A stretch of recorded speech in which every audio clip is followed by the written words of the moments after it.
TSC থেকে মশাল মিছিল থেকে সরাসরি আপনারা দেখতেছেন।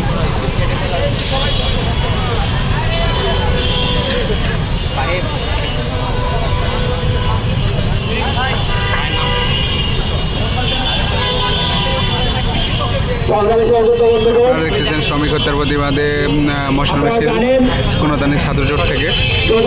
পরবর্তী সময়ে বাংলাদেশে অব্যাহতভাবে শ্রমিক আন্দোলনে পরিবর্তন চালানো হয়েছে।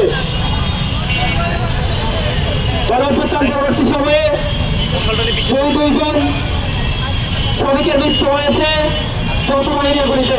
২ দিন আগে একজন শ্রমিকের দ্বিখণ্ডিত হাত পা ও মাথা কাটা অবস্থা একটা লাশ। এই যে একটা অবস্থা, এই অবস্থা গত জুলাইয়ের আন্দোলন আমরা যারা করেছি তাদের চেতনা শুনে যায় না। আমরা এমন একটা বাংলাদেশ চেয়েছিলাম যে বাংলাদেশে এদেশের নাগরিকরা নিরাপদ থাকবে, এদেশের নারীরা নিরাপত্তা বোধ করবে, এইরকম একটা রাষ্ট্র প্রতিষ্ঠা করার জন্য সংগ্রাম করেছিলাম। কিন্তু অত্যন্ত দুঃখের ব্যাপার, গণঅভ্যুত্থান পরবর্তী সময়েও আমরা দেখতে পেলাম গত 15 বছরের ধারাবাহিকতা হত্যা, খুন, গুম এই ধরনের ঘটনা ঘটতেই থাকলো। আমরা পাহাড়ে দেখলাম সাবেক কৃষি নেতা মিলন চকমার হত্যা। এই যে হত্যাকাণ্ড, এই হত্যাকাণ্ডের প্রতিবাদে গণতান্ত্রিক ছাত্র জোটের আজকের মশাল মিছিল পরবর্তী সমাবেশ, এই সমাবেশে এই দায়ী হচ্ছে গণতান্ত্রিক ছাত্র জোট,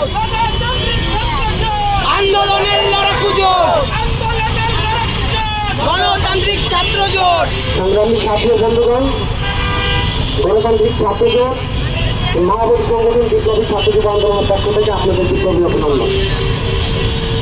বন্ধুগণ, আমরা স্লোগানের মধ্যে বারবারই একটা স্লোগান দিয়েছি, ২৪-এর চেতনা, শ্রমিক হত্যার রাষ্ট্র না।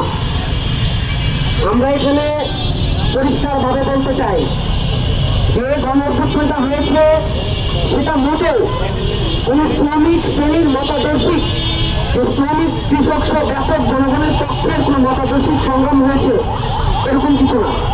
তাই আমরা ২৪-এর চেতনাকে মোটেও কোন বিপ্লবী খুব চেতনা বলে আমরা শ্রমিক শ্রেণী করেছিল এরকম মনে করছিল। তবে এটা বাস্তব যে আওয়ামী ফ্যাসিবাদ যে কষ্টের অবস্থায় চলে গেছিল তার বিপরীতে আমাদের একটা সামগ্রিক সংগ্রাম হয়েছে, যেখানে আমরা বলতেছি ২৪-এর গণঅভ্যুত্থান। এই অভ্যুত্থান কিন্তু আজকের না, আমরা দেখেছি ৬৯-এ গণঅভ্যুত্থান হয়েছে, ৯০ গণঅভ্যুত্থান হয়েছে।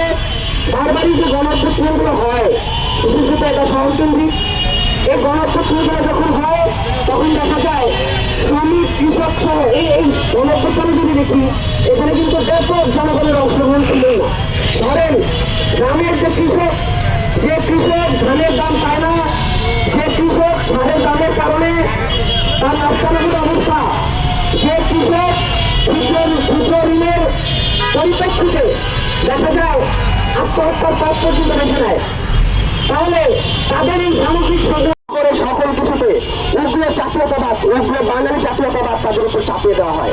9 বাংলাদেশ সমগ্র আমরা করেছি, আদিবাসীদের নাচ চাপটা, খরবাটায় কত মিশন, কিন্তু একটা জাতির যে নিজস্ব ভাষা, সংস্কৃতি, যে কালচার, ট্র্যাডিশন সেটাতে থাকে, সেই আপনি